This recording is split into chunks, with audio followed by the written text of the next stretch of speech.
mabigyan naman ang may 110 mga trabahador sa barangay.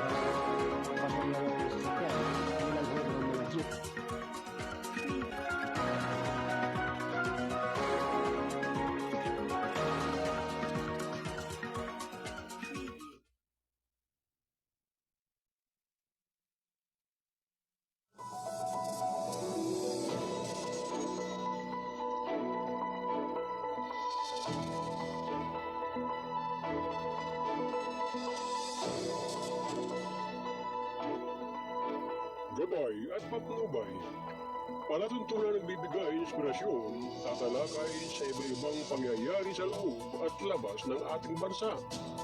Gagabay sa mga taong nangailangan ng patnubay sa kanilang mga suliranin sa buhay. At ngayon, narito ang inyong program host, ang Mindoriyong Midnight Boy, Kuyang Arnold Aceveda Namuco.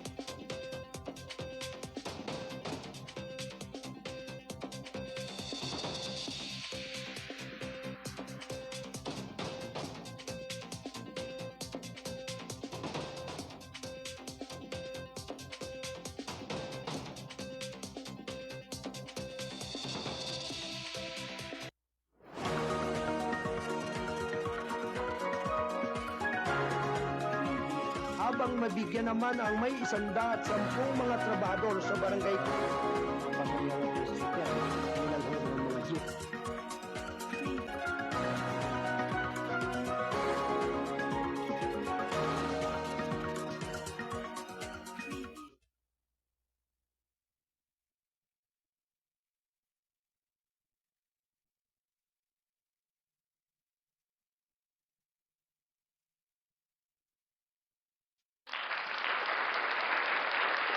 Ang oras alas 9:41 ng umaga, ito'y hatid ng KBS RMM News TV. Radyo na, dyaryo pa.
Alright.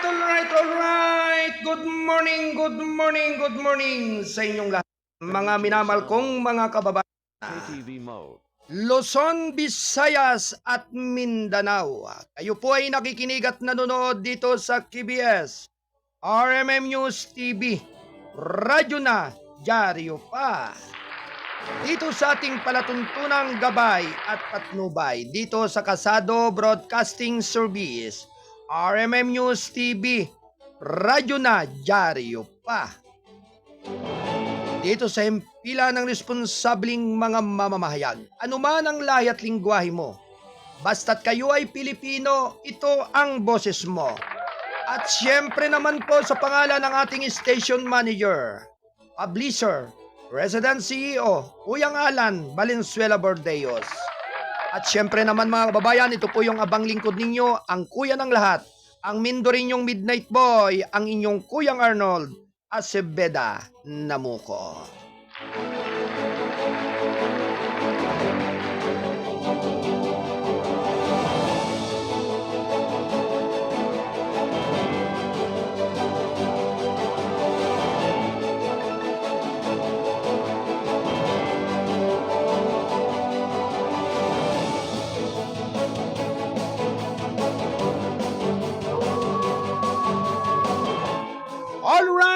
ngayon po ay araw ng Huwebes, September 26, 2024 ng taong kasulukuyan. Mapagpalang umaga sa lahat ng ating mga kolumnista, writer, at mga kasado patroller. Magandang umaga sa inyong lahat dyan.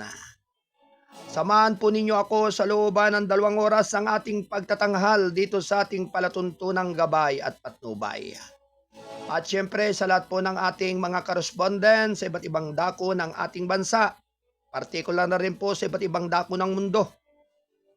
Magandang gabi, araw sa inyong lahat diyan.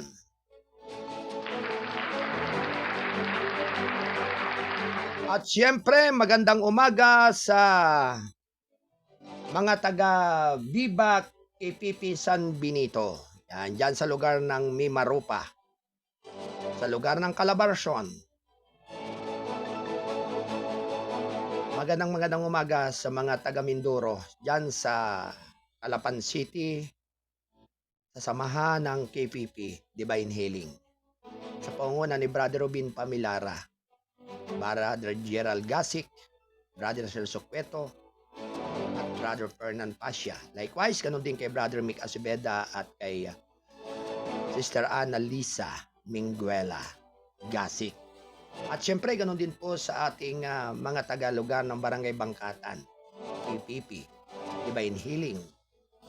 Pangunguna ni Brother Ansel Arroyo ng Bangkatan, Baco Oriental, Mindoro at ni Sister Merlina Padrick. Pagpalang umaga rin sa lahat ng ating mga kaagapay dito sa ating technical site sa pangunguna ni Ate Del Santos bilang production assistant at ni Ate Rose Marie Paderon Lawson. Good morning din sa ating mga taga-studio 2 Buluwagan ng balitaan ni Kuyang Alan Bordeos, kay Ate Cora Biernes, kay Ate Joy Pasco, at kay Kuyang Jack Frost Bordeo. Good morning everyone. Luzon, Visayas at Mindanao. Ganon din sa ating mga taga Studio 3. Yan. Mula sa Buluwagan ng balitaan ni Kuyang Wayne Espino Lawson. Magandang umaga po sa inyong lahat at syempre kay sa Studio 4 dyan sa San Bales, Region 3 mula kay Kuyang Paul Aludo, kay Kuyang Miguel Bourbon at kay Kuyang Stephen Sabate. Alright, good morning kay Sister Maria Teresa Roca Palomar ng lungsod ng Batangas. At syempre, ganun din kay Brother Peter Palomar and sa mga Palomar family and Roca family. Good morning everyone. At syempre, kay Ate Fredeline Samaldani. Mapagpalang umaga po sa lahat ng mga taga Purok 16 Clan, Bagong Pag-asa, Barangay Sinawal, General Santos City, dyan sa Mindanao. Magandang umaga po sa inyong lahat. At syempre, sa lahat po ng ating mga katutubong blaan dyan. Pagpalang umaga po sa inyong lahat. Thank you for watching. Syempre kay Kuyang Ramil, kay Mr. Ramil Bilieti Cabisilia. Thank you for watching sa inyong pagsubaybay sa ating palatuntunang gabay at patnubay. At syempre, magandang umaga po sa lahat ng ating mga nakikinig sa umagang ito. Sa lahat po ng ating mga taga-subaybay sa iba't ibang dako ng mundo, siyempre ang ating pong pagsasayang papawid ng ating palatuntunang gabay at patnubay ay worldwide at nationwide. Siyempre sa lahat po ng ating mga masisipag at magigiting na mga correspondent, writer at mga patroller na ngayon ay nakaantabay para tayo'y alalayan at makapagatid ng mga mahalagang mga balita sa ating mga tagapakinig. Siyempre, araw nga po ng Huwebes, mapagpalang umaga ngayong araw na ito sa inyong lahat mga kababayan. Bangon, bangon Pilipinas! Mabuhay ang sambayanang Pilipino. Maging tapat at mapagpakumbaba sa ating kapwa at higit sa lahat ay maging magagalangin at mapangunawa. Bilang pagsunod sa batas ng ating dakilang lumikha sa ating lipunan, alam po ba ninyo mga kababayan at mga kapatid, na ang pagsasabi ng tapat ay pagsasamang maluwag, na ang tanging nakikinabang po nito ay ang ating kalipunan bilang isang tapat na mamamayan dito sa ating bayan.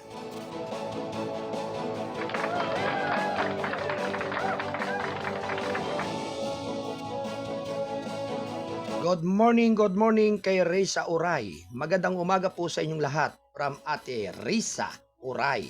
Yan. At syempre sa lahat po ng ating mga minamahal na mga kasado patroller na nakaantabay.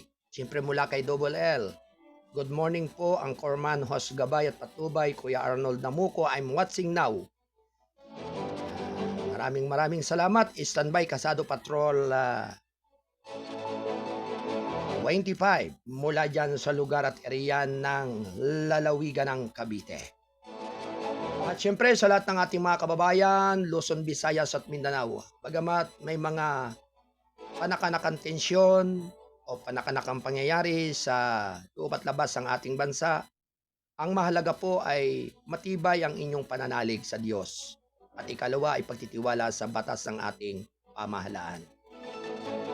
Sabi nga po ay walang iba na magdadamayan at makikiisa kung hindi ang ating sambayanan sa mabuting layunin ng ating mga namumuno dito sa ating bansa. Hello, good morning kay General Browner ng Armed Forces of the Philippines. Mapagpalang umaga po sa lahat ng mga kasundaluhan sa iba't ibang dako ng ating bansa. Sa hanay ng mga military. Magandang umaga po. Ang gabay at patubay ay patuloy pong sa inyo ay nakikisimpatya at patuloy na nakikiisa sa mabuting layunin ng hukbong sandatahan ng Pilipinas. At syempre sa atin pong masipag at magiting na PNP Chief na si General Marbil. Sa lahat po ng hanay ng kapulisan ng Philippine National Police, magandang umaga po sa inyo. Naway ang bawat isa ay maging malakas, masigla at matikas sa anumang oras at pagkakataon ng inyong paglilingkod. Siyempre ang ating palatuntunang gabay at patnubay ay nananalangin na sabi nga'y maging mapayapa ang ating bayan sa pamagitan ng inyong pagbabantay at pag-aaruga sa lahat ng ating mga mamamayan dito sa ating bansang. Ang oras ganap na 7 minuto bago mag-ikasampu ng umaga. Ito ay atid ng Kasado Broadcasting Service, RMM News TV, Radyo na Diaryo pa. At syempre sa pagtataguyod ng balitang kasado, ang payagang balansi at totoo, National Newspaper. At sa paghahatid rin po ng Gold9 Plus Probiotics na may mga benefits, effective in preventing serious illnesses and ailments like diabetes, cholesterol build-up, asthma, hypertension and kidney diseases, help in regulating normal blood pressure, maintains normal blood sugar level, boosts immune system, helps in healing wounds faster, perks up immune response to stress. Gold9 Plus Probiotics all natural extracts include the following: Stevia plant, ampalaya, serpentina, malunggay, asitaba, insulin plant, banaba, sambong, and mangustin. For official endorser, Dr. Ariel T. Bayra ng Gold9 Plus Probiotics. Alright mga kababayan, Buena mano, May pagulat ang ating kasado patroller diyan sa lugar ng area ng Calaboracion, si Double L. Alright, Double L, standby. Report.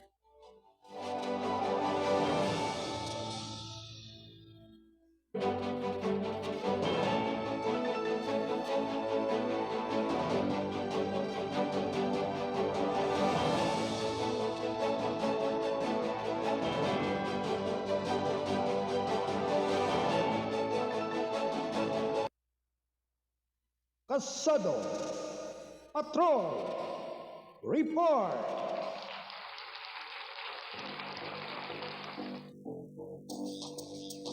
Ang oras ganap na 5 minuto bago mag-ikasampu ng umaga. Ito ay atid ng KBS RMM News TV.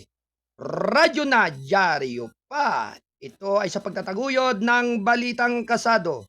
Ang payagang balansi at totoo. National Newspaper. Alright. Opisyal ng PAGCOR na nagsiwalat ng umano'y may dating PNP chief na tumanggap ng monthly payroll mula sa Pugo.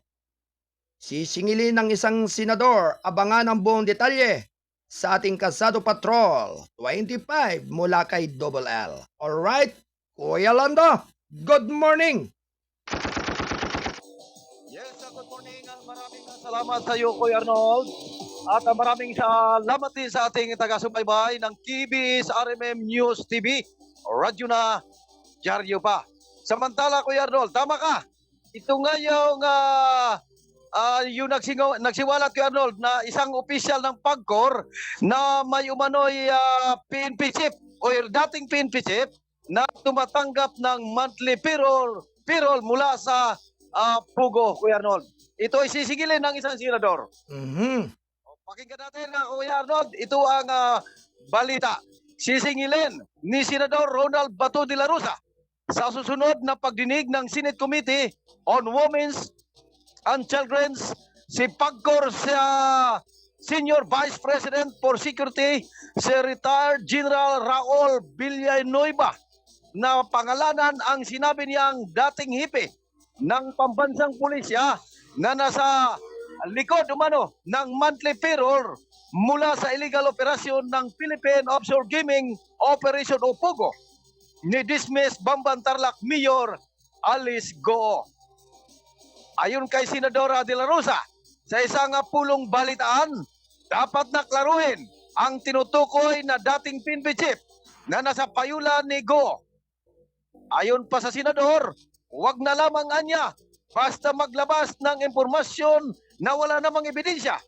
Giit pa ng Senador, ito ang unang pagkakataon na narinig niya na may sangkot na manoy dating hipe ng pambansang pulisya na sa likod ng payula ng illegal na pugo sa bansa. Samantala, Kuya Arnold, sinabi pa ng Senador na dismaya rin umano ang mga dating retiradong opisyal ng Philippine National Police sa mga alegasyon na ito'y babala nila na maaring na magdulot ito ng demoralisasyon sa hanay ng Philippine National Police PNP. Sabi pa ni De La Rosa na nagkakaisa ang mga retiradong general na nagsasabing kung galing ang anya sa Martes, ang impormasyon na ito ay dapat inilabas sa isang public hearing. Dapat panagot sa batas anya kung sakali mang may sangkot na dating PNP chief na tumatanggap na illegal na suol mula sa illegal na pugo dito sa ating bansa. Kuya Arnold. Kailangan talaga. Mula pa rin dito sa Calabarzon Pore at lalawigan ng Cavite. Ako si Kasado Patrol Double L.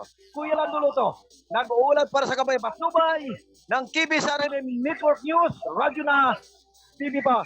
Kuya Arnold, may babating lamang ako. Okay, go, Kuya Lando. Go ahead. Ito yung babating ko, Kuya Arnold. Happy birthday po sa kanyang ika-48 ang gulang. Kahapon to, Kuya Arnold. September 25.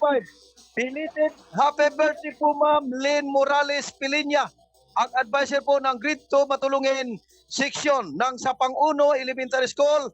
Dito po yan sa Payanter natin, Kuya Arnold, lalawigan ng Cavite.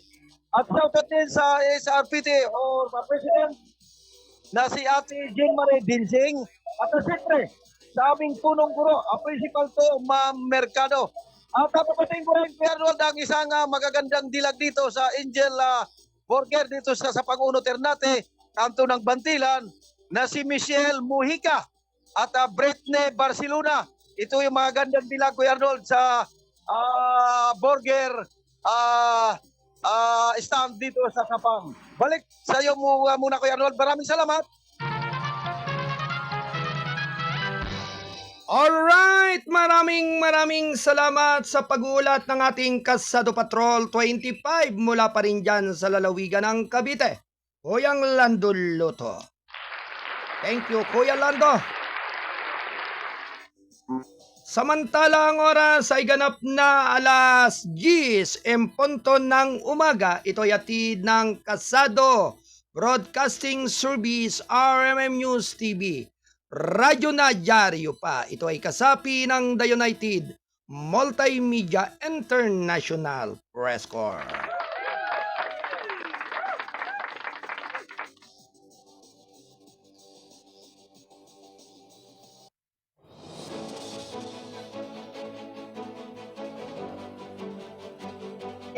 Mainit.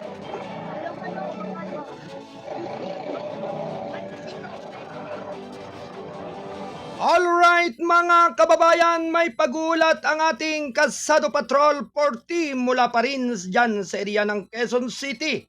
Kuyang John Santusidad, standby report. Kasado Patrol report.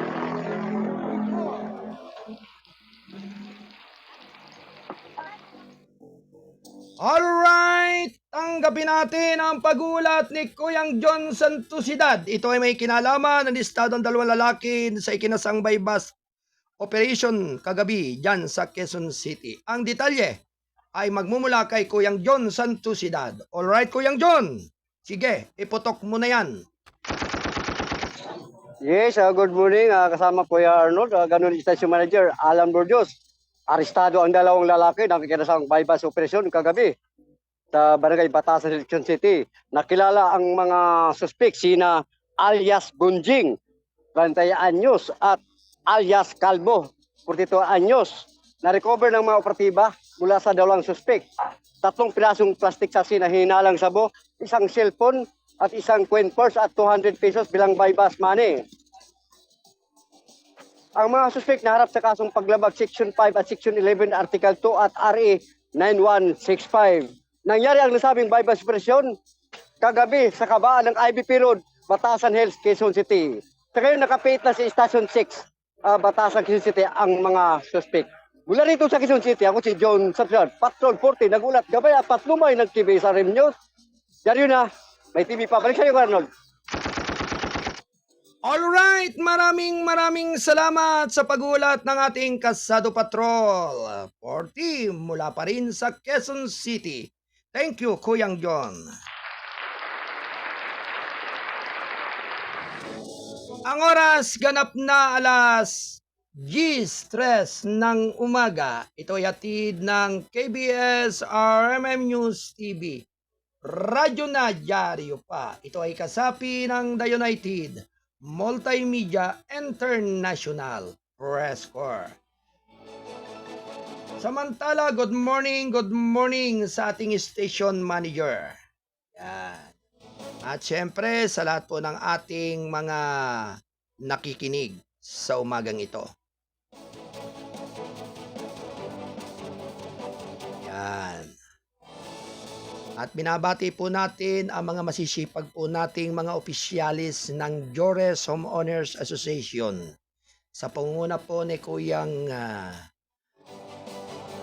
Olio Agaton alias Founder Aga, at syempre ang ating mga BOD officials, yan ang Chairman of the Board si Kuyang Wayne Lauson, si Kuyang Sam Silian, yan. Si Kuyang Jason Almanon, si Kuyang Ricardo Eslita, Kuyang Judy Soyman, and si Kuyang Joseph Itablan. At siyempre, ganun din po si Kuyang Edwin Carahog, at lahat po ng mga BUDs na mga magigiting at masisipag na yung pong lugar ng komunidad ng Jores Homeowners Association ay sa ngayon ay talagang maganda na at inakarsadahan na ng mga masisipag nating mga opisyalis dyan. Kaya congratulations po sa inyong lahat. Naway dumami po yung lahi ninyo.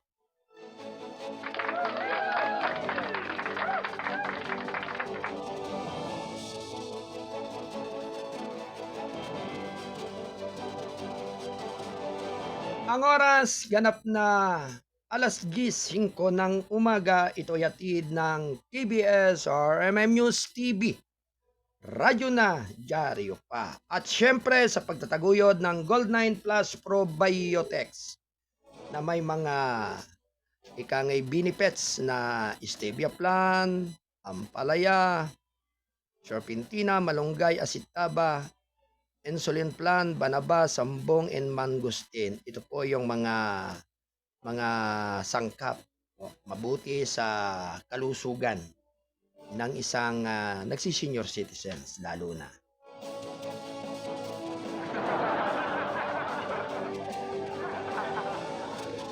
Alright, good morning kay Ate Cora Bordeos. Yan, magandang umaga po sa lahat ng mga senior citizens po dyan sa barangay San Roque, dyan sa lungsod ng Antipolo. Siyempre sa tanggapan po ng butihing punong barangay, Anding, Kabasbas.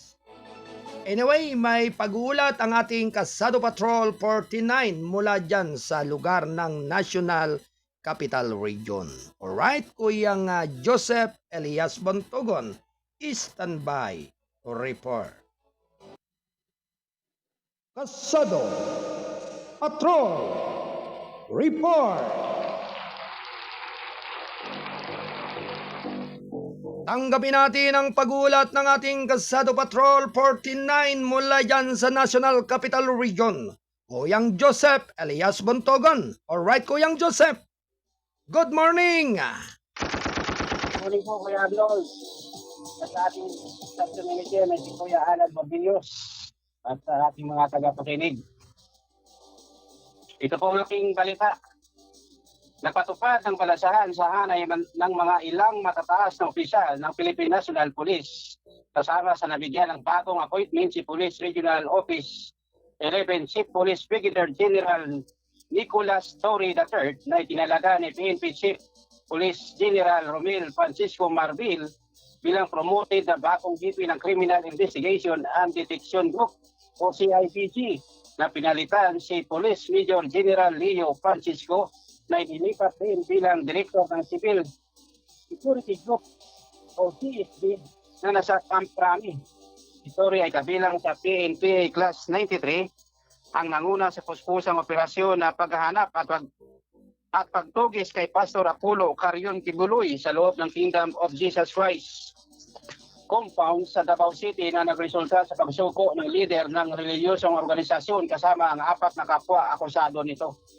Itinalaga naman ang magiging bagong acting regional director ng PNP Region 11 na kapalit ito itong si Police Brigadier General Leon Victor C. Rossetti mula sa Southern Police District na District Director na namuno sa pagpapanatili ng peace and order sa Southern Metro at siya ay kabilang sa PNP Class 95. Pinangunahan ito ang Police Regional Office 11 ng mahigit 3 buwan ang operasyon sa paghahanap kay Pastor Kibuloy sa 30 hektaryang compound ng QGC building premise. Kadaunan sumuko umano ang puganting leader ng sukahan o matapos ang 16 araw umigit 2 linggo na pinahirapan ni Kibuloy ang mga autoridad sa paghahanap sa kanya. Ayon pa sa mga haka-haka na balita, inilipas si Torre sa opisina ng CIDG dahil inatasan umano ang ahensya na hanapin at tugisin ang puganting dating presidential spokesman ni former President Rodrigo Duterte na si Atty. Harry Roque. dahil sangkot umano sa Philippine Offshore Gaming Operators o POGO. Ang nasabing balasahan ng mga opisyalis ay epektibo. Kahapon, September 25, 2024, ayon sa utos si PNP Chief Marbil. Mula dito sa Metro Manila, ako po si Joseph Elias Bundogon, Pasado Patrol Number 49 na nag-uulat sa Gabay at Patnubay ng TVS RMN News, radyo na TV pa. Alright. Maraming salamat sa pag-uulat ng ating Kasado Patrol 49 mula pa rin dyan sa lugar ng National Capital Region, Kuyang Joseph Elias Buntogon. Thank you, Kuyang Joseph.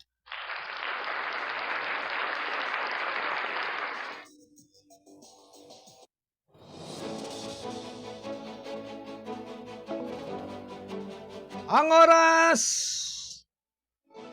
ay pumapalo na po ng alas 10:10 ng umaga ngayong araw ng Huwebes, September 25, 2024 ng taong kasulukuyan.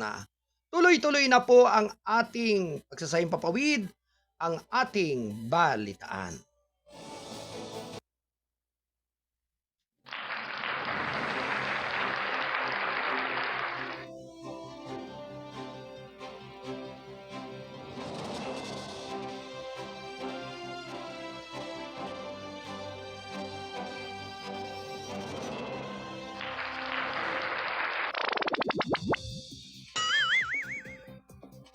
House tinapos ang plenary debate sa OBP budget para sa 2025. Round 1. Ready, go! Samantala, tinapos ng Kamara de Representantes nitong Miyerkules ang deliberasyon sa panukalang budget ng Office of the Vice President para sa 2025. Ayon kay Lanao del Sur Representative Seiya Alonto, adyong budget sponsor walang kinatawan mula sa OBP na tutulong sa kanya sa pagtatanggol sa budget proposal kung saan tinatampok na unprecedented ang naturang paglayo. Ito ang unang pagkakataon na nangyari. Ito na ang pinuno ng ahensya ni sinumang kinatawan mula sa ahensya ay dumalo sa pre-budget deliberation hanggang sa huling kahabaan ng budget cycle. Sa na ngayon, sabi ni Adjong, ulit-ulit na pinagpaliban ang plenary deliberation mula noong Lunes dahil sa hindi pagharap ni Vice President Sara Duterte at ng kanyang mga kinatawan. Sa nakatakdang budget hearings, tinampok ni Adjong na tinitiyak pa rin ng rekomendasyon ng House Committee on Appropriations na bawasan ang hinihinging budget on OBP mula 2.37 bilyong piso hanggang 133 milyong piso na maaaring gumana ng sapat habang iniiwasan ang nagdudubol na mga serbisyong na ibigay na ng ibang ahensya. Ang posisyon ng Committee on Appropriations ay nagsumiti sa plenaryo ng recommended amount na talaga namang gumagalang at sumusuporta sa integridad ng Office of the Vice President. Sabi pa nga dito ay dagdag pa niya na tiniyak nito na ang OBP ay nagpapatakbo sa loob ng satisfactory budget nang hindi nagpapatong sa mga ahensya tulad ng Department of Social Welfare and Development or DSWD o Department of Health, DOS, inilipat ng komite ng 1.293 bilyong piso ng budget ng OBP para sa mga serbisyong panlipunan na dalawang mahalagang programang panlipunan ang tulong ng DSWD sa individual na nasa sitwasyon ng krisis at ng tulong medikal ng DOH sa mga indigent na financial and incapacitated patients. Alas 10:13 ng umaga, ito ay hatid ng Gold9 Plus Probiotics. Ito ay sa pag-endorso ni Dr. Ariel T. Bayra ng Gold9 Plus Probiotics. At syempre, ganun din ang insensitive potes. At syempre, batiin po muna natin ng magandang morning ang Carlin's 225 Food Hub na matatagpuan po dyan sa Busay Gasoline Station. dyan sa Barangay San Roque, Antipolo City. Ito ay sa pinamamahalaan ni Lanis Guerra na siyang may-ari at Ami Sierra, M. Sapanta, John Dionisio, Irene Gabriel at G. Gabriel. Masarap na pagkain ang kanilang inihanda araw-araw po diyan. Pwedeng mag-order at pwedeng pasyalan ito. Mura na, masarap pa ang Carlen's 225 Food Hub na nandyan po sa area at lugar ng Barangay San Roque dyan sa Antipolo City. Alright, tuloy-tuloy lamang po ang ating balitaan.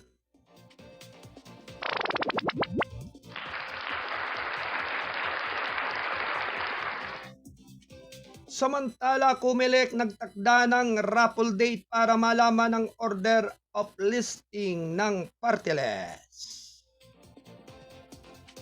Round 1. Ready, go!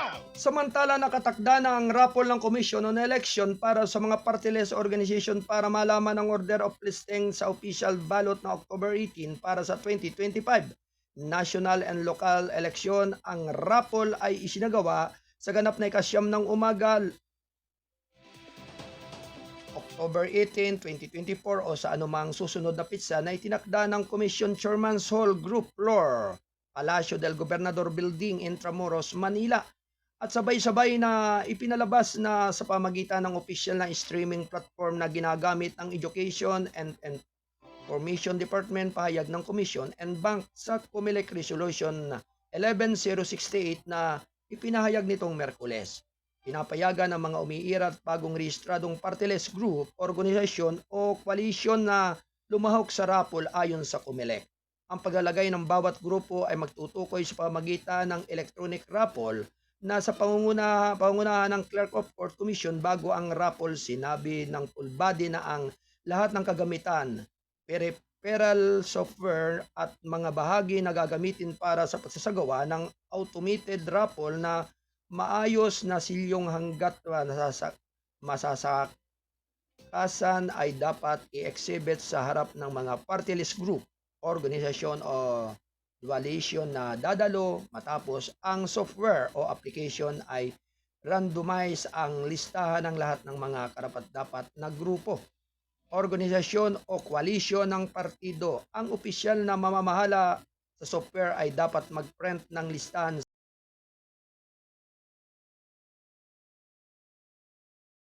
dapat i-entertain ng komisyon una ng ipinatupad ng Comelec on raffle system noong 2013 election para pigilan ang mga organisasyon na mag-jostling para sa mga pangalan na nagsimula sa unang titik ng alpabito o numero dahil ang listahan ay dating alpha beta side.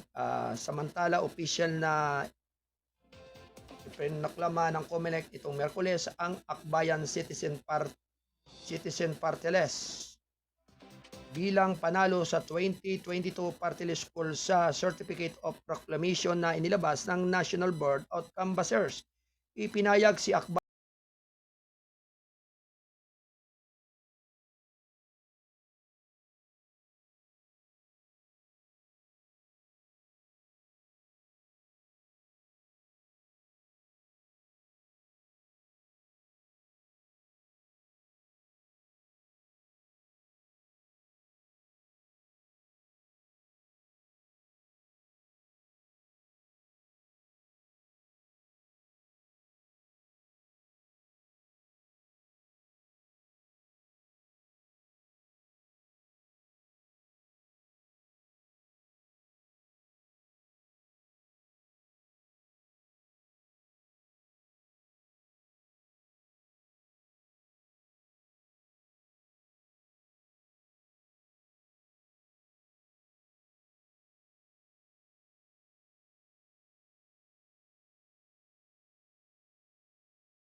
Ganap na alas 10:19 ng umaga, ito'y atid ng KBS RMM News TV. Radyo na dyaryo pa. Ito ay kasapi ng The United Multimedia International Press Corps.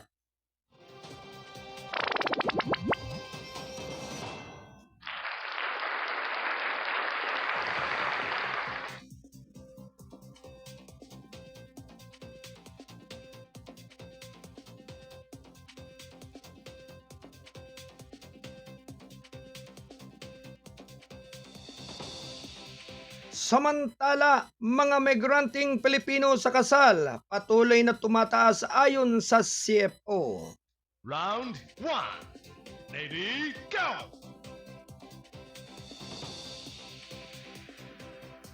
Patuloy na tumaas ang bilang ng mga Pilipino sa ibang bansa na nagpapakasal o naging partner ng mga foreign nationals ayon sa Commission on Overseas Filipino.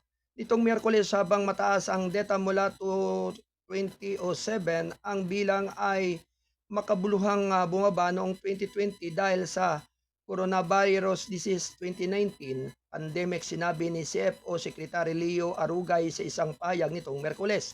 Gayunpaman, nagsimulang mag-pick up mula ang bilang noong 2022 dahil na itala ng CFO ang 6,854 na kasal o pakikipagsosyo sa mga dayuhang mamamayan. Ito ay isinalin sa isang 40.1% na pagtaas mula 4,891 intermarriages sa naitala sa 2021. Ipinakita rin sa mga talaan na ang karamihan sa kanila ay nagpakasal sa isang mamamayan ng US sa 2,808 na sinundan ng mga Australiano sa 555,000, ang mga Canadian sa 396 na ang mga Aliman sa 335 at ang Hapon sa 307. Karamihan sa mga Pilipinong pumasok sa intermarriage ay nakilala ang kanilang mga kasusyo sa pamagitan ng personal na pagpapakilala, lugar ng trabaho, penpal, referral na ginawa ng mga kamag-anak, internet at na mga ad of column. Sa 6,854 lumalabas na datos ng CFO na 663 ang lalaki at 6,191 ang babae, at karamihan sa kanila ay nagmula sa National Capital Region. Kasunod ang Calabarzon o Region 4A, Central Luzon at Central Visaya. Samantala, bukod na pagkontrata ng kasal, sinabi ni Arugay na maraming Pilipino ang nandarayuhan sa ibang bansa dahil sa iba't ibang kadahilanan ng kinabibilangan ng family reunification at ang mga nag-migrate para sa trabaho at sa kalaunan ay nagkakaroon ng citizenship sa host country. Ayon kay Aragay, nag-aalok ang ahensya ng gabay at papayo sa mga Pilipino bago umalis ng bansa bilang asawa, partner o nobyo ng mga dayuhang mamamayan. Ang programa ay nagbibigay ng impormasyon tungkol sa bansang patutunguhan at nagbibigay daan sa mga tagapayo na nagkakaroon ng one-on-one session sa mga tagapayo ng CFO upang matugunan ang kanilang mga alalahanin tungkol sa mga hamon ng intermarriage at migration, sabi ni Arugay. Alas 10:23 ng umaga, ito'y atid ng Balitang Kasado, ang payagang balansi at totoo national newspaper.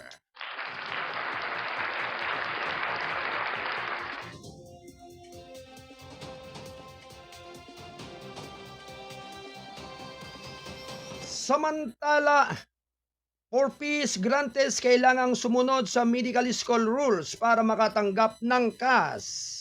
Round 1. Ready, go!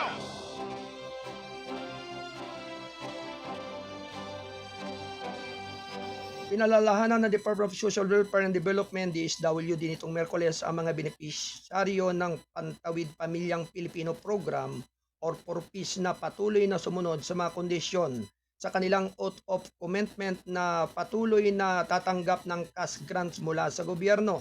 Kung wala po kayong natupad sa mga conditions na nakalagay doon sa inyong oath of commitment, ay wala po talaga kayong matatanggap na cash grant dahil ang cash grants natin ay nakabase doon sa pagtalima o pag-follow up doon sa condition na itinakda ng program.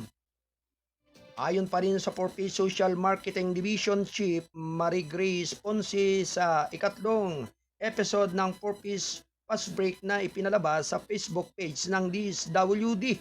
Ayon kay Ponce, para sa health conditions, dapat magpa-pre-check up at postnatal ang mga buntis, ang mga bata sa 5 years old pababa at kinakailangan ng regular check-up, magpabaksin kung ano yung mga nire-require ng vaccines, dagdag niya.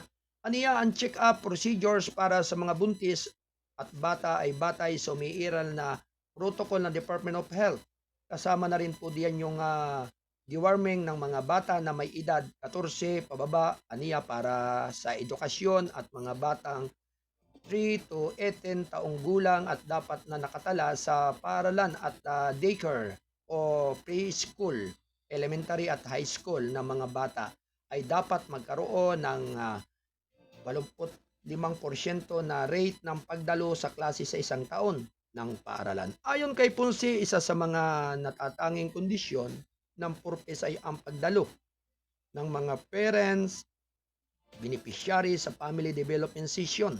Ang pagdalo buwan ng FDS obligado para sa mga benepisyaryo ng purpose bilang bahagi ng pangako ng ahensya ng bigyang kapangyarihan ang mga marginalized na komunidad na sa pamagitan ng edukasyon at praktikal na suporta.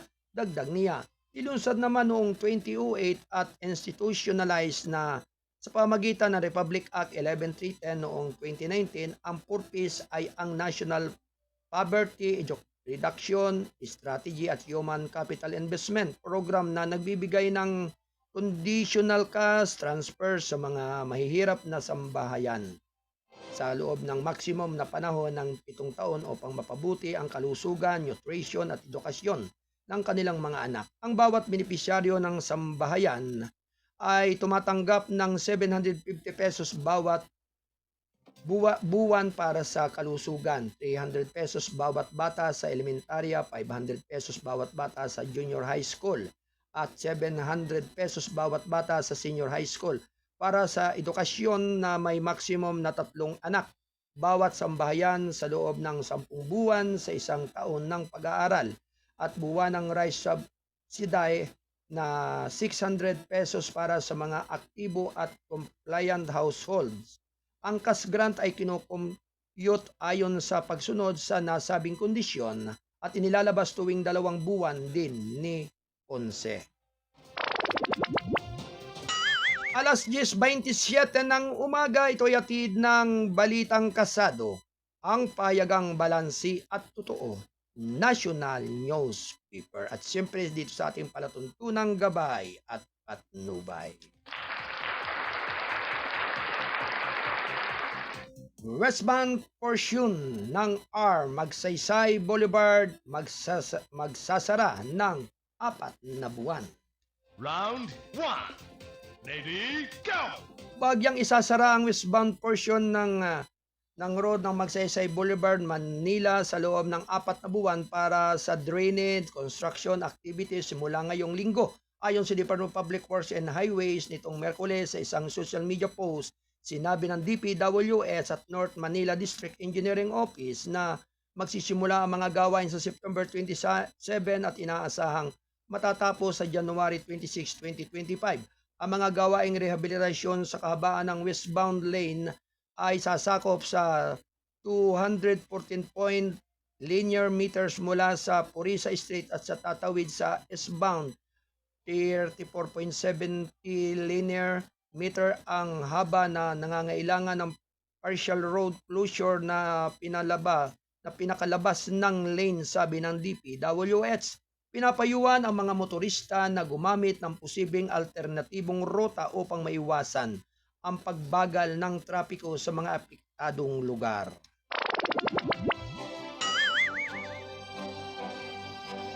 Alas 10:29 ng umaga, ito'y hatid ng Balitang Kasado, ang payagang balansi at totoo, National Newspaper, at siyempre sa pagtataguyod ng Gold9 Plus Probiotics. Ito ay sa pag-endorse ni Dr. Ariel T. Bayra ng Gold9 Plus Probiotics.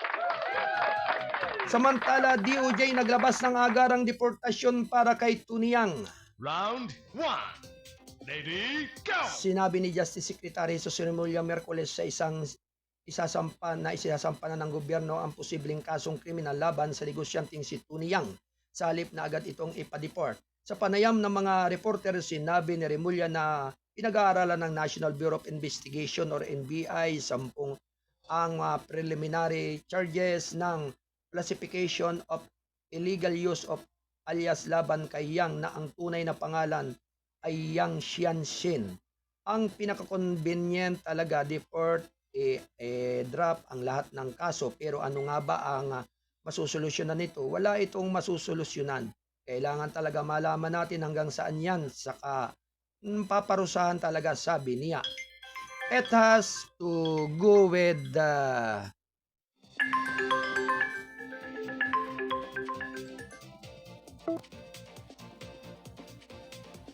punishment. It has to go with punishment para hindi na maulit ang pagpigil ay makakamit lamang sa katiyakan ng parusa. Siyang na papunta rin sa pangalang Antonio Lim ay kapatid ng dating Presidential Economic Advisor na si Michael Yang. Naiugnay siya sa illegal online gaming facility sa pag-aari umano ng pinatalsik na Banban Tarlac Mayor Alice Guo. Nadakip siya sa Ninoy Aquino International Airport noong September 19 ng Presidential Anti-Organized Crime Commission or PAOK na sa tulong ng Bureau of Immigration at Intelligence Service ng Armed Forces of the Philippines dahil na umano'y kaugnayan sa various illegal activities. Alas 10:31 ng umaga, ito ay hatid ng Kasado Broadcasting Service RMM News TV. Radyo na dyaryo pa at siyempre sa pagtataguyod ng balitang Kasado, ang payagang balansi at totoo national news. Samantala, dismiss BI employee nabe dahil sa gun position sa DOJ. Round 1. Ready, go! Isang dismiss ng Bureau of Immigration na may mentally issues ang naharap sa posibleng kasong kriminal matapos mahuli sa Department of Justice compound na may hawak na unlicensed firearms ayon kay Justice Secretary Jose Remulla. Nitong Miyerkules nahuli ang lalaki na kasama ang isa pang individual nitong Martes ng gabi ng mga pulis mula sa Manila Police District. Station 5 sa panayam sa mga reporter, sinabi ni Remulla na natuklasan din sa scammer ang suspect na tila maraming kakilala sa Department of Justice. Ang tao ay malinaw na sa isang mental na kaso, maraming siyang kilala dito, alam na alam niya kung sistema. He has been dismissed from the service before, kaya may problema talaga. Magdadala ng baril tapos walang lisensya, sabi niya. Oo, scammer, natuklasan na scammer ito, pero tingnan natin kung saan tayo dadalhin ng kaso. Kasi isa-isa lang yan. Ang kaso niyan, possession of firearms pa lang, dagdag niya. Hindi nilabas ng mga opisyal ang pangalan ng manggagawa habang hinihintay ang huling disposition ng mga otoridad, ngunit kinumpirma ng mga opisyal na siya ay natanggal mula noong Marso dahil sa pagkakawala ng tiwala matapos magtrabaho sa ahensya sa loob ng 7 buwan. Samantala, sinabi ni Remulla na may mga hakbang pa na upang mapabuti ang seguridad sa DOJ compound dahil sa pagtaas ng bilang ng mga controversial na kaso na hinahawakan ng mga tauhan ng Department of Justice.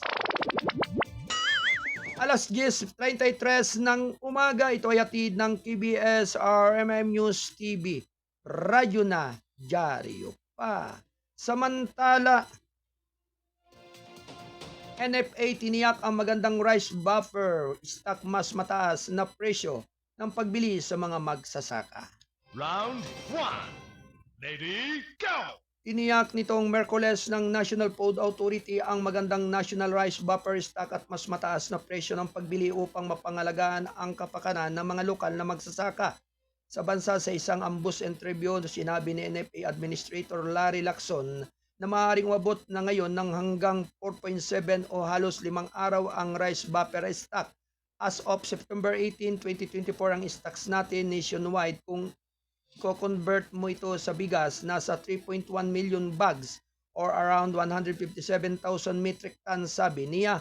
Ayon kay Lacson, nanatiling mataas ang buying price ng palay sa mga lokal na magsasaka.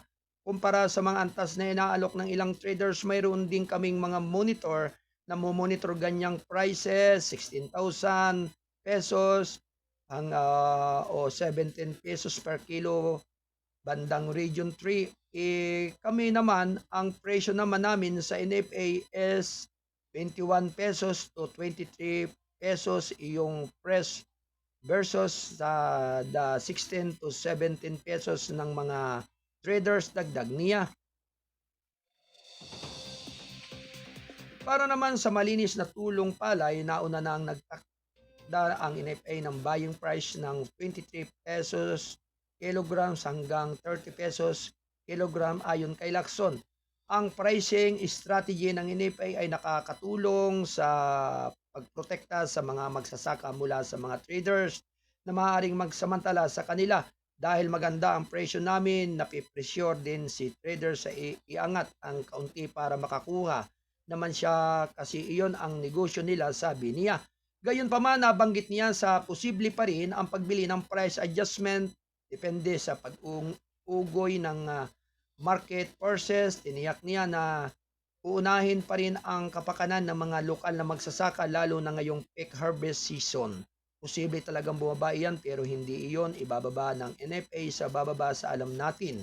Masasaktan ang mga magsasaka. Siyempre, binabalanse natin ang pricing kasi kailangan din natin for consumers and sa inflation ayon kay Lacson. Aniya, nakikipag-ugnayan ang NFA sa DA at National Irrigation Administration or NIA na gamitin ang kanilang mga truck para sa transportasyon ng direktang binili na palay mula sa sakahan.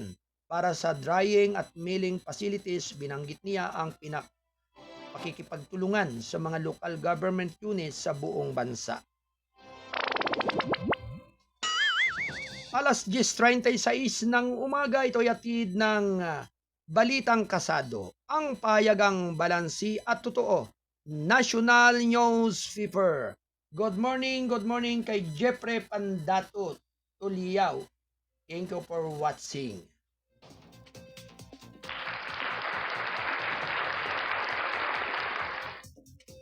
House Inquiry sa budget use ng OBP tungkol sa accountability, hindi politika. Round 1. Ready, go! Sinabi ng isang leader ng Kamara de Representantes Miyerkules ang patuloy na pagtatanong ng Kongreso sa mga issues na nakapalibot sa paggamit ng Office of the Vice President ng pundo ng publiko ay nakatuon sa pagtiyak ng pananagutan sa paggastos ng gobyerno. Pagtanggi sa mga akusasyon na ito ay may motibasyon sa politika. Sa pagdinig, sinabi ni Manila 3rd District Representative Joel Chua, Chairman ng House Committee on Good Governance and Public Accountability, na ang tanging layunin ng panel ay matiyak ang tamang paggamit ng pundo ng publiko. Ang komiteng ito ay hindi tungkol sa politika, hindi tungkol sa pag-atake, hindi ito kahit sa tungkol sa paglabas o pag-aproba ng anumang budget tulad ng ipinahihiwatig ng ilan. Ang investigasyon na ito ay hindi hinihimok ng anumang motibo maliban sa pagnanais na magkaroon ng katuturan ang mga numero, sabi ni Chua. Ang komiteng ito at ang mga prosesong ito ay tungkol sa pananagutan ng nating malaman ng katotohanan kung paano ginagamit ang pera ng bayan, ang pera ng taong bayan at kung sapat ba o hindi ang ating kasalukuyang batas, patakaran at pamamaraan upang matiyak ang seguridad at kaligtasan ng mga pundo na ito. Dagdag niya, nabanggit ni Chua na ang halaga ng umano'y maling paggamit ng pundo ay lumalampas sa legal threshold para sa plunder sa ilalim ng batas ng Pilipinas dahil may kinalaman siya sa 125 milyong pisong confidential funds na inilaan sa OBP na ginastos sa loob ng 5 hanggang 11 araw noong 2022. Hindi pinayagan ng Commission on Audit or CUA ang 73 milyong piso na kumakatawan sa halos 60% ng 125 milyong pisong confidential na pundo. Kailangan kong ibigyang diin sa Kung ito na ang kalawakan ng mga pundo na ito na maaaring maling gamitin ay nagtatakda sa bagay na ito bukod sa iba pang mga pagkakataon ng irregularidad na disallowance, ang mga halagang ito ay madaling lumampas sa threshold para sa krimen ng pandarambong sa ilalim ng ating mga batas, sabi ni Chua. Tungkulin natin na tungkulin na tiyakin na ang ating mga batas at regulasyon ay sapat na epektibo upang mapagprotektahan ang pera ng mamamayan upang siyasatin at makarating sa ilalim ng mga nakasisilaw na irregularidad na ito. Inilagay ni Chua na ang natitirang 500 milyong piso na itinakda para sa 2023 ay niriripaso ng 51 milyong piso lamang ang naklear ng kuwa sa ngayon. Tinukoy pa niya ang mga irregularidad sa mga ulat na liquidation na napansin na maraming mga gastusin ang lumitaw sa nabilugan sa kahit na sa mga numero at paulit-ulit na nagtataas ng mga alalahanin tungkol sa kanilang katumpakan. Ulit-ulit po parang kinapipis ang liquidation ng confidential funds ng OBP.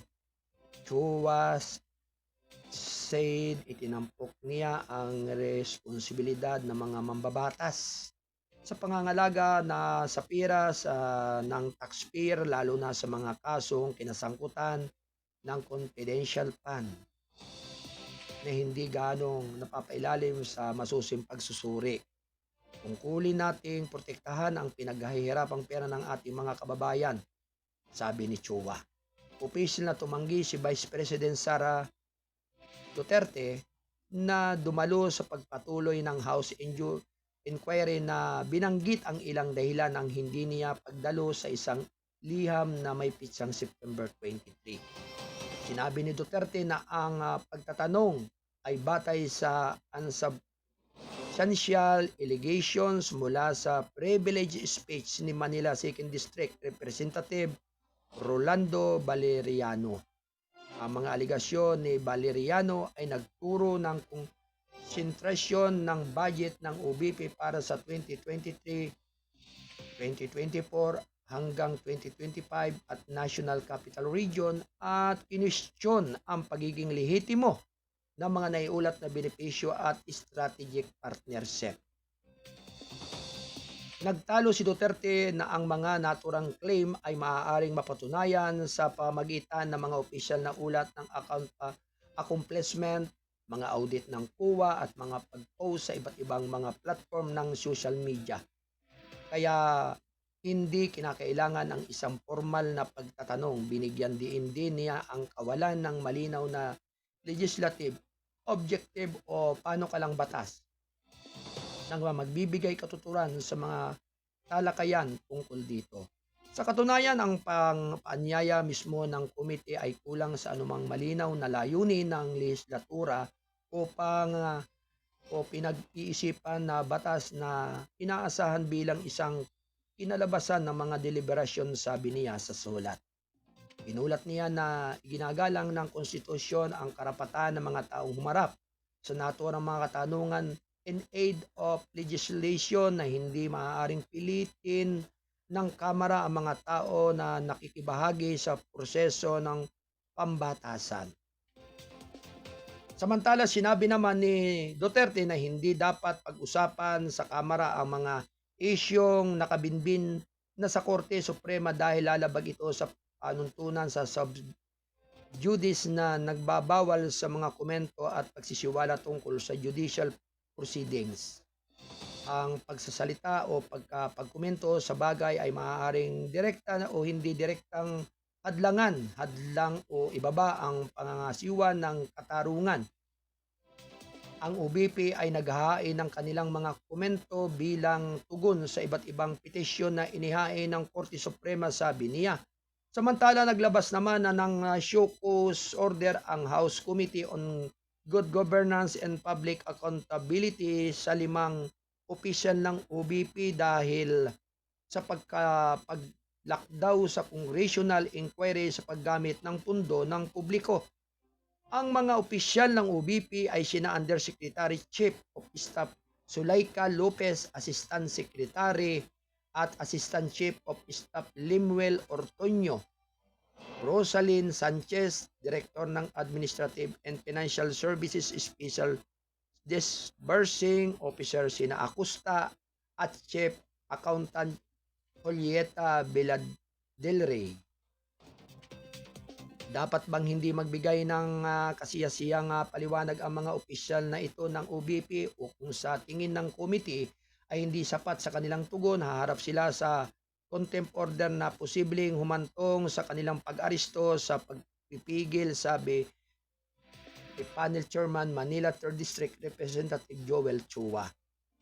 Inatasan ni Chua ang mga opisyal na ipaliwanag kung bakit hindi sila dapat i-cite for contempt matapos baliwalain ang imbestigasyon ng dumalo sa pagdinig. Bagamat 17 opisyal ng OBP ang inimbitahan ng panel, tanging si OBP spokesperson Michael Puwa ang dumalo sa pagdinig noong August 19.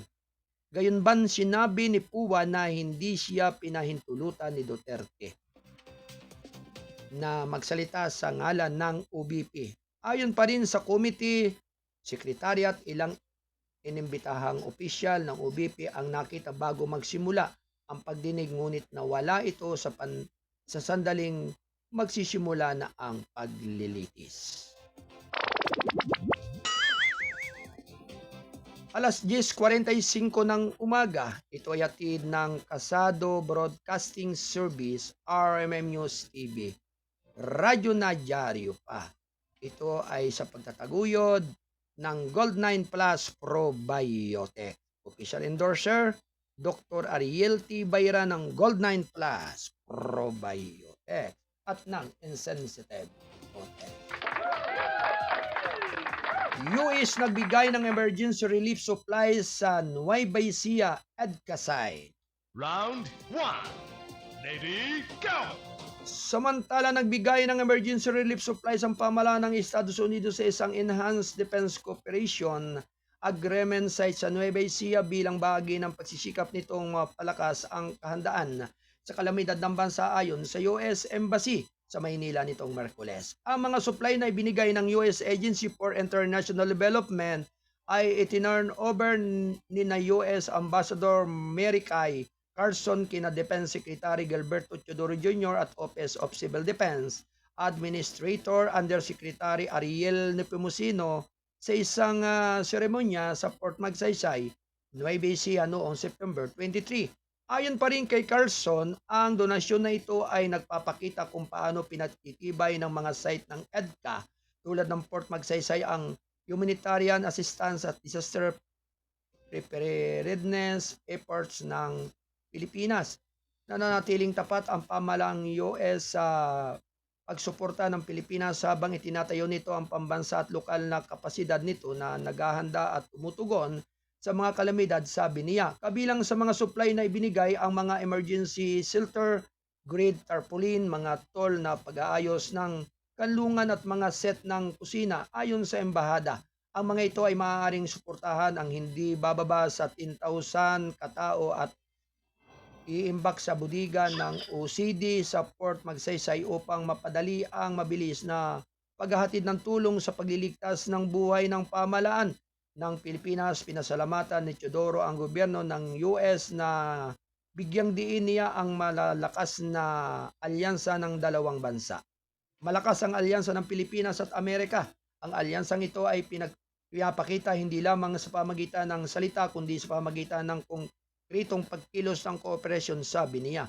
Tinulungan din ng US ang mga pagsisikap ng Pilipinas sa pagtugon sa kalamidad sa pamagitan ng pagpapalakas ng mga disaster risk reduction nito at sa nakabase sa komunidad, pagbibigay ng pagsasanay sa pagtugon sa kalamidad at pagpapalakas ng pagkipagtulungan sa pagitan ng mga ahensya ng sibil, militar at humanitarian ng Pilipinas at US mula noong 2010. Ang pamahalaan ng US sa pamamagitan ng USAID ay naglaan ng halos 19.9 bilyong pisong na tulong sa kalamidad sa tulong sa pagbawi at pinalakas sa kapasidad ng pagbabawas ng panganib ng kalamidad sa buong bansa.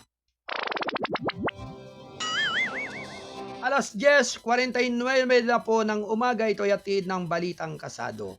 Ang payagang balansi at totoo, national newspaper ng ating gabay at patnubay dito sa ating responsabling mga mamamahayag dito sa KBS RMM News TV. Transport strike, nabigo walang traffic, paralysis ayon sa LTFRB. Round 1. Ready, go! Samantala, inihayag naman ng Land Transportation Franchising and Regulatory Board, LTFRB, nitong Miyerkules na ang 2 araw na transport strike ng mga grupong piston at manibela ay nakagambala sa sistema ng pampublikong transportasyon sa isang pahayag. Sinabi ni LTFRB Chairman Chupilo Guades III na kakaunti lamang ang mga commuter na naapektuhan ng welga sa ilang bahagi ng Metro Manila at ang mga larawan na nagpapakita ng mga commuter na nakapila sa pampublikong sasakyan ay regular na sitwasyon sa mga araw ng trabaho. Sa kabila ng mga claim mula sa mga transport group tulad ng Manibela at Piston hinggil sa umano'y epekto ng 2 araw na transport strike, kamakailan wala kami naobserbahan na makakabuluhang pagkakambala sa vehicular traffic, sabi ni Guades. Iilan lang daw ang miyembro ng 2 transport group na sumali sa welga. Ang pagiging epektibo ng pampublikong transportasyon at ang katatagan ng ating mga commuter ay nakita sa panahong ito, sabi niya. Nananawagan naman siya sa mga transport group na makipag-usap sa LTFRB para matugunan ang kanilang mga alalahanin ng hindi maiiwasang mga inconveniencing ang mga commuter sa Facebook post nitong Martes. Sinabi ng Piston na naparalisa ng kanilang transport strike ang 70% ng mga kalsada sa National Capital Region. Isinagawa ng Piston at Manibela ang 2 araw na welga bilang protesta sa public transportation modernization program ng pamahalaan at para sa renewal ng mga franchise at registration para sa lahat ng public utility vehicle operators. Kabilang na ang mga piniling huwag mag-consolidated ng sa ilalim ng PTMP. Alas 10:51 ng umaga, ito yatid ng Kasado Broadcasting Service, RMM News TV, Radyo na Dyaryo pa. Ito ay sa paghahatid ng buong persa ng Balitang Kasado. Ang payagang balansi at totoo, national newspaper. Samantala, DNDPH hindi nakikibahagi sa armed race, nagpapalakas lamang ng defense capabilities. Round 1. Ready, go! Nagtatayo lamang ng defense ang Pilipinas, hindi nakikibahagi sa arms race ayon kay Department of National Defense, DND Secretary Gilbert Teodoro Jr. nitong Miyerkules. Para sa akin, bago makialam ibang bansa sa pagpaglikha ng ating credible defense posture, dapat muna nilang itigil ang kanilang illegal na gawain lumabas sa West Philippine Sea. Alisin ang kanilang ballistic capability, sirain ang kanilang nuclear arsenal bago sila makialam sa paglikha natin ng credible deterrent, aniya sa gilid ng Asian Defense and Security Exhibition 2020 po na ginanap sa World Trade Center sa Pasay City. Inilabas naman ng Defense Chief ang pahayag bilang reaksyon sa mga pahayag na nagpahayag ng alarma ang China sa patuloy na pagsisikap ng nabumuo ng postura ng depensa ng Pilipinas. Naninindigan si Teodoro na gagawin ng Pilipinas ang kailangan nito para mapalakas ang defensive capabilities nito. Gagawin namin kung ano ang kailangan gawin upang lumikha ng isang mapagkakatiwalaang deterrent future, sabi nito. Sinabi ng DND Chief na ginagamit ng China ang reverse psychology upang pigilan ang bansa sa pagbuo ng kanilang defensive capabilities. So, tulad ng sinabi ko, bago sila magsimulang magsalita, bakit hindi sila mamuno sa halimbawa, wasakin ang kanilang nuklear arsenal, alisin ang lahat ng kanilang mga kakayahan, ballistic missiles, lumabas ka na sa West Philippine Sea at lumabas ka na sa mischief rep. Ibig kong sabihin, huwag pagtapon ng mga bato kapag nakatira ka sa isang salamin na bahay at nang papunta para sa iba pang mga bansa din na nag-aalala tungkol sa aming defensive kakayahan. Pagpapahusay, huwag kang magbabato kung nakatira ka sa mga bahay na salamin, sabi niya. Samantala, sinabi ng Armed Forces of the Philippines Chief of Staff General Romeo Browner Jr. na naroon din sa nasabing okasyon na naghahanap ang bansa ng big ticket items na magpapahintulot sa militar nito na sumunod sa Comprehensive Archipelagic Defense Concept. Kabilang aniya sa mga big ticket items na ito ang mga naval ships para magkaroon ng effective presence. Ang Navy sa West Philippine Sea, mga plataforma para sa maritime patrols at multi-role fighters at nag-aumen sa umiiral na fleet ng FA-50 Light Combat Aircraft. Nang tanungin ni Browner kung nais makuha ng AFP ang Typhoon missile system na gawa sa US na gawa ng mid-range capability na nasa bansa pa at ginagamit sa pagsasanay ng mga tropang Amerikano at Pilipino. Sinabi ni Browner na gusto niya ngunit binigyang diin na kailangang paunlarin muna ang cyber defense capabilities at iba pang infrastruktura ng bansa upang suportahan ng militar ang mga high-tech platform na ito. Sa iwalay na pahayag, sinabi ng DND na opisyal na binuksan ni Teodoro na kumatawan kay Pangulong Ferdinand Romualdez Marcos Jr. ang ADAS 2024 ngayon taon. Ang kaganapan ng tumatakbo mula September 25 hanggang 27, 2024 ay nagsasama-sama ng mga pangunahing stockholders sa pagtatanggol, seguridad at pamamahala ng krisis upang galugarin ang pinakabagong mga teknolohiya at foster collaboration. Pinuri ni Teodoro ang ADAS bilang plataforma sa pagpapakita ng mga pinaka-advanced na teknolohiya at sistema ng pagtatanggol sa mundo na lumikha ng mahalagang pagkakataon para sa mga pagkipagtulungan at kooperasyon. Binigyan din niya ang kahalagahan ng estratehikang pagdidesisyon sa sektor ng depensa at binigyan din na malinaw ang pangunawa ng Pilipinas sa mga pangangailangan at prioridad nito. Alam ng Pilipinas kung ano ang kailangan at gusto nito. Alam natin kung ano ang hindi natin kailangan at kung ano ang hindi natin gusto. Pero ang hindi natin kailangan at ayaw, maaaring gusto ng ibang bansa. So let's join hand to produce in this country sustainably kung ano ang kailangan at gusto ng Pilipinas at kung ano ang kailangan ng ibang bansa pero ayaw natin sapat na.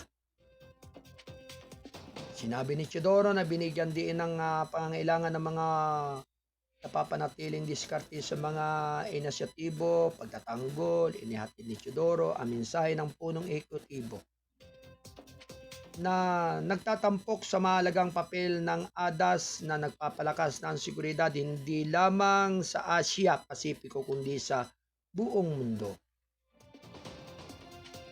Itinampok ni Pangulong Marcos ang kahalagahan ng komprehensibong kooperatibong pagsisikap upang harapin ang mga umuusbong na hamon sa seguridad. Kabilang na ang mga banta sa cybernatural na kalamidad at geopolitical tension sa nakalipas na dekada ng ADAS ay nag-evolve sa isang premier platform para sa dialogue at pakikipagtulungan ng mga pamahalaan, mga institusyong militar at mga kontratista ng pagtatanggol. Ang evolusyong ito ay nagbibigay diin sa aming ibinahaging pag-unawa na ang mga komplikado ng mga modernong banta sa seguridad ay hindi maaaring epektibong matugunan sa paghihiwalay, sabi ni Pangulong Marcos.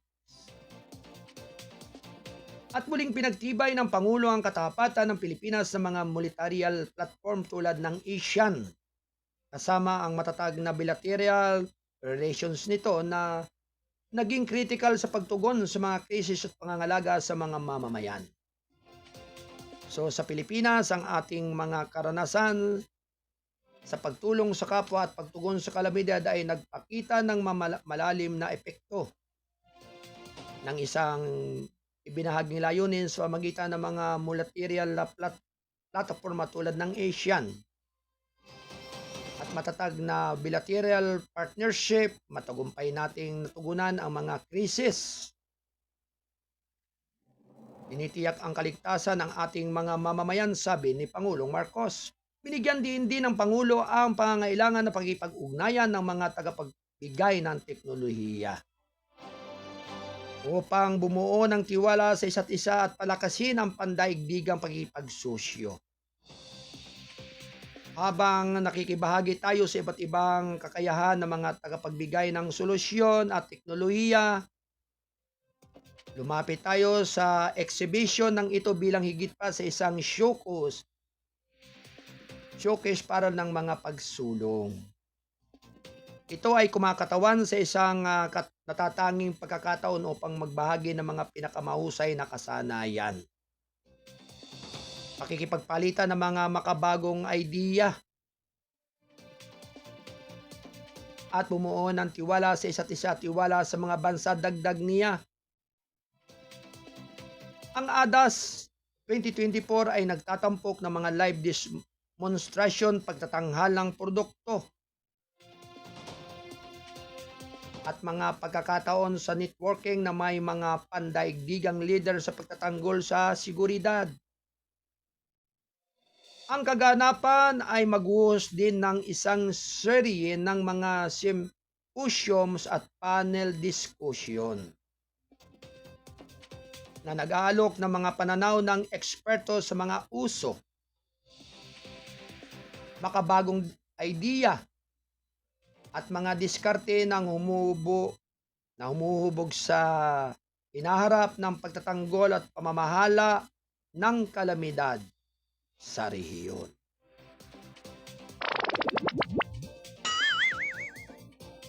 Alas 11:01 na po ng umaga, ito ay hatid ng Kasado Broadcasting Service, RMM News TV, Radyo na Dyaryo pa. Ito ay sa pagtataguyod ng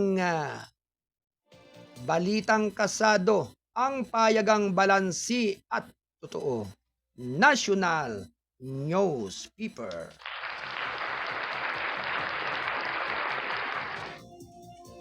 Samantala mga kababayan, pag-iingat sa 7 Chinese nationals na sakote ng Philippine Coast Guard, kinuha ng Bureau of Immigration. Round 1. Ready, go! Nasa kustodiya na ng Bureau of Immigration o BI ang 7 Chinese nationals na nahuli ng Philippine Coast Guard dahil sa paglabag sa batas ng immigration ng Pilipinas. Sa isang payag nitong Miyerkules, kinilala ng BI officer in charge, Commissioner Joel Anthony Biado, ang mga undocumented foreigners na sina Kang Yensi, Wei Jairui, Shuang Shujin, Guo Yeben, Lin Sungshin, Liu Xingfo at Chin Min. Ang mga dayuhang edad 30 taon, 45 anyos ay na-intercept ng sakay ng MB Sangpuuno sa Nobota City Port. Last September 15, ang mga suspect ay itinanover ng BI last September 20 para sa initiation of deportation proceedings at inilipat sa BI's facility sa loob ng Kampagong Diwa sa Bikutan, Taguig City ayon kay BI Intelligence Division Chief Fortunato Manahan Jr. Labag sa batas ang operasyon ng mga suspek sa loob ng karagatan ng Pilipinas nang walang tamang dokumentasyon. Ang mga individual na ito ay nagtangkang magsamantalahan ang aming mga porous maritime border. Nahadlangan ang kanilang illegal na gawain dahil sa mabilis na pagkilos ng Philippine Coast Guard. He added kinundina ni Biado ang tahasang pagwawalang bahala sa mga batas na imigrasyon ng bansa at sumumpas na mas agresibong paninindigan ang pagsugpo sa mga illegal na aktibidad ng dayuhan.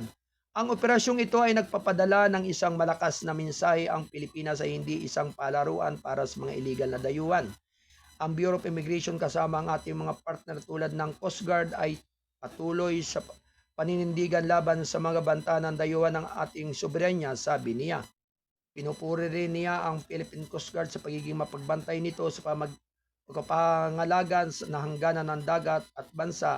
Ang walang pagod na ginagawa ng Philippine Coast Guard sa pagpapatrolya sa ating mga karagatan ay nagsisiguro ng hindi illegal na pumasok ang mga sindikato ng mga dayuhan sa ating bansa ayon kay Biado. Alas 11:04 ng umaga, ito ay hatid ng Balitang Kasado, ang Payagang Balansi at Totoo National Newspaper at ng Gold9 Plus Probiotics.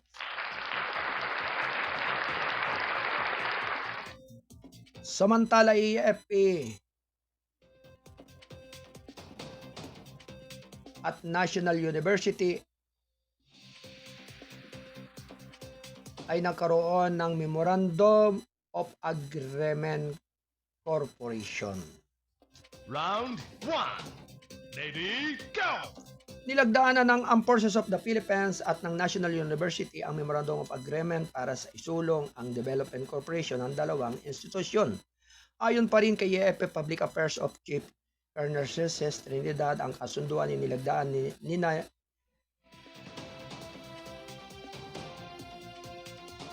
National University President Dr. Renato Carlos Ermita Jr. at AFP Deputy Chief of Staff Lieutenant General Carton Sian Gerlan na himpilan ng AFP sa Camp Aguinaldo, Quezon City noong September 24. Ang pakikipagtulungan ay nagbibigay daan sa isang hanay ng mga pagkakataon kabilang na ang mga scholarship, internship, job placement at iba pang mga konsesyon upang suportahan ang personal na professional na paglago ng mga tauhan ng AFP, kanilang mga dependent at mga mag-aaral ng NU, sabi niya sa isang pahayag noong Martes ng gabi. Ayon kay Gerland, tiniyak ng MUA na ang AFP at NUP ay may kagamitan upang magbigay ng suporta at oportunidad na nag-aambag sa holistic development ng mga individual at mga pagsulong ng shared national goals.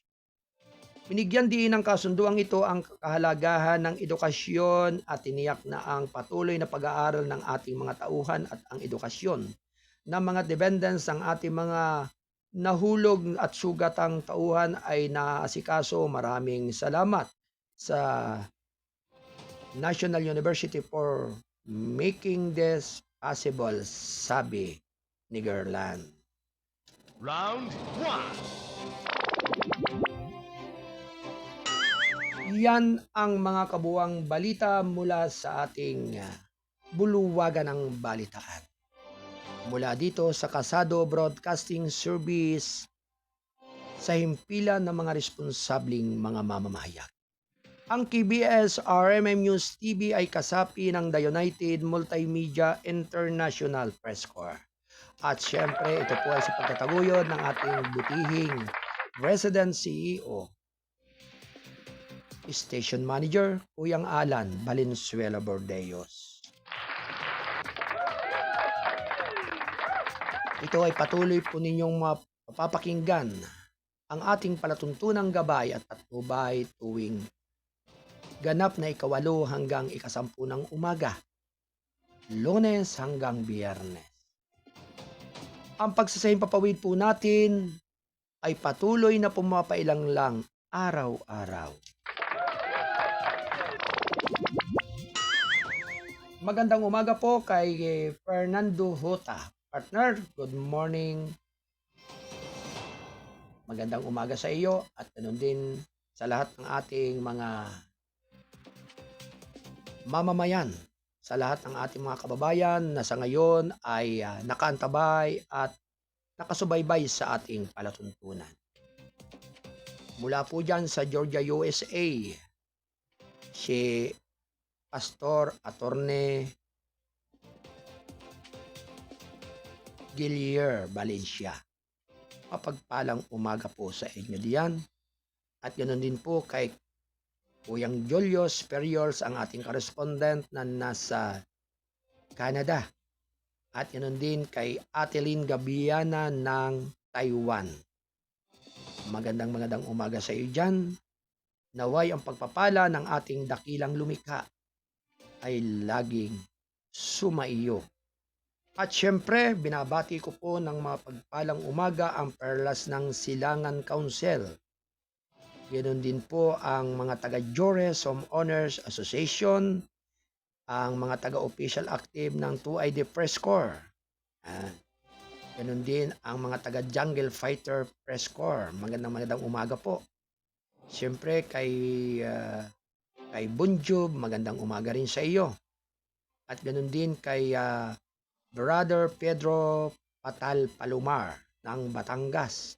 At siyempre ang mga taga-Viva, APP, brother and sister, and family, magandang umaga po sa inyong lahat.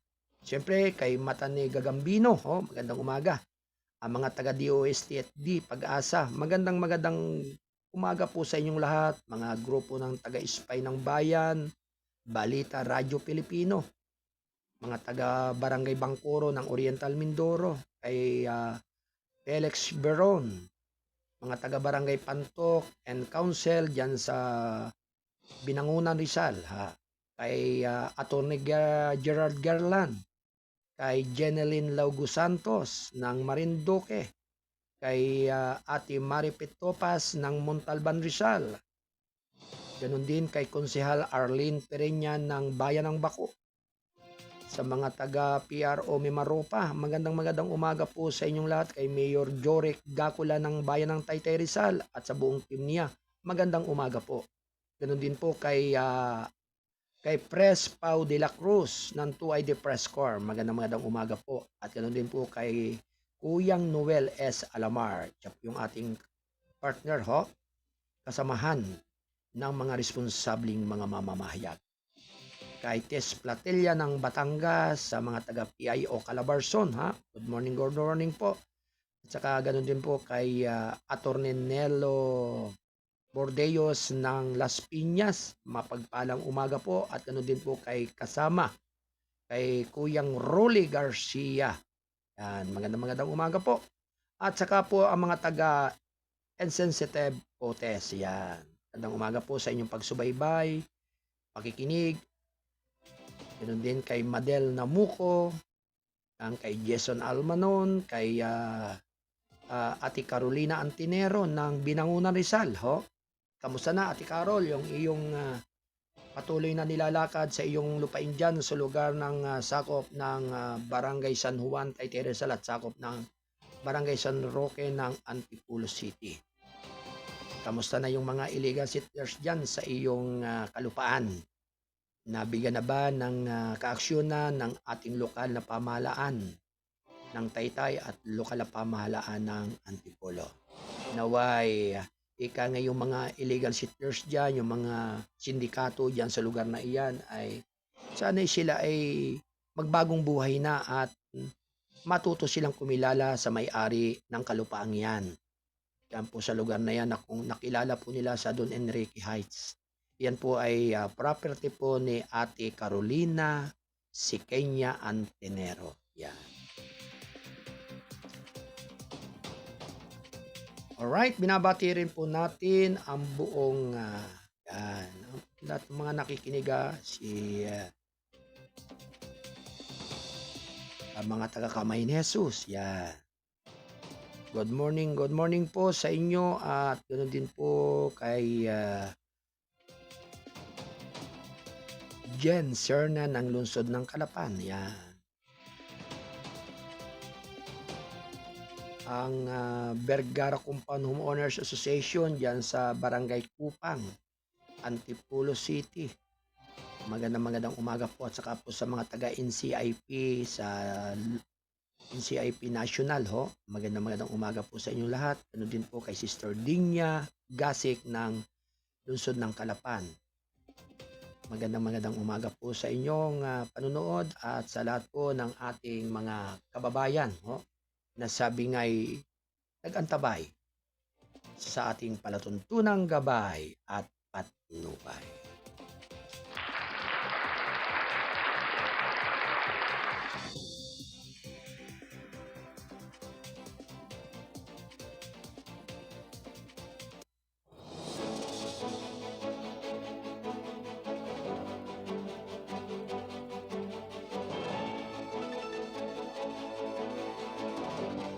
Alright, ang oras ay ganap na alas 11:14 ng umaga. Ito ay sa paghatid ng Gold9 Plus Probiotics na may mga benefits effective and preventing serious illnesses and ailments like diabetes, cholesterol build-up, asthma, hypertension, and kidney diseases. Helps in regulating normal blood pressure, maintains normal blood sugar level, both immune systems, helps in healing wounds faster, perks up body's immune response to stress. Gold9 Plus Probiotics All Natural Extract includes the following: stevia plant, ampalaya serpentina, malunggay, acetaba, insulin plant, banaba, sambong, and mangosteen. For official endorser, Dr. Ariel T. Bayra ng Gold9 Plus Probiotics at ng Insensitive Potes.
Alright mga kababayan, Luzon, Visayas at Mindanao, kayo po ay nakikinig at nanonood dito sa KBS RMM News TV. Nagpapasalamat po ako sa inyong paggabay at pagsubaybay sumigit kumulang na 2 oras ng ating pagtatanghal dito sa ating palatuntunang gabay at patnubay dito sa impila ng responsabling mga mamamahayag. At syempre, sa pangalan po ng ating station manager, Kuyang Alan Valenzuela Bordeos. At syempre, ako naman po ang inyong abang lingkod, ang kuya ng lahat, ang Mindorinyong Midnight Boy, bagamat hindi naman gaanong kagwapuhan. Sigurado namang ito'y inyong maaasahan. Ang inyong Kuyang Arnold Acevedan Namuco ay nagpapasalamat sa inyong panunood at pagsubaybay mula Lunes hanggang Biyernes. Sumainyo nawa ang pagpapala ng ating dakilang lumikha. Adios, mabalos, amigos! Bye-bye!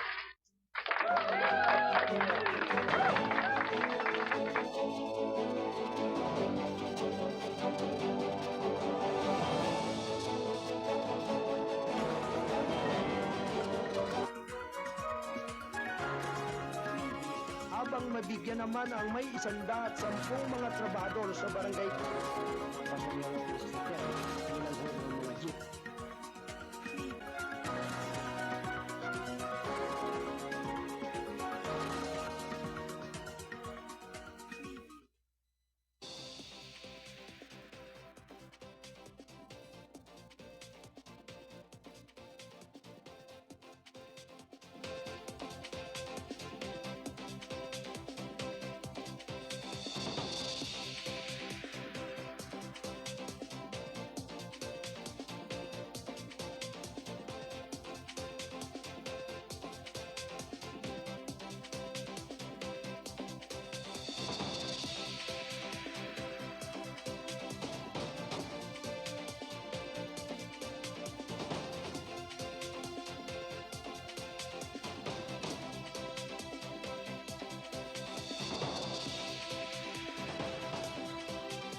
Habang mabigyan naman ang may 110 mga trabahador sa barangay.